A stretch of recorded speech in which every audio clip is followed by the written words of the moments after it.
Hello అందరికీ. మీరందరూ ఎప్పుడొకప్పుడు chole curry అయితే విత్ పూరితో పాటు ట్రై చేసే ఉంటారు కదా. కానీ మీరు చోలే బిర్యానీ ఎప్పుడైనా ట్రై చేశారా?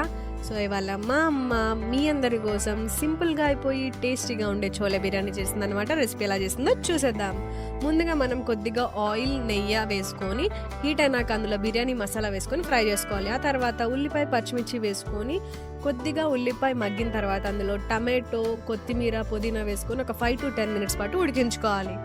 ఇది ఉడికిన తర్వాత ఇందులో ఉప్పు, కారం, పెరుగు, 1 టేబుల్ స్పూన్ కసూరి మేతి, గరం మసాలా వేసుకొని 2 నిమిషాలు వీటిని బాగా కలుపుకోవాలి.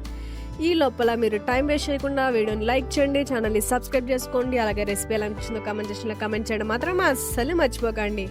ఇప్పుడు ఇందులో ఉడకబెట్టుకున్న చోలే వేసుకొని మొత్తం ఈవెన్గా స్ప్రెడ్ చేసుకోవాలి.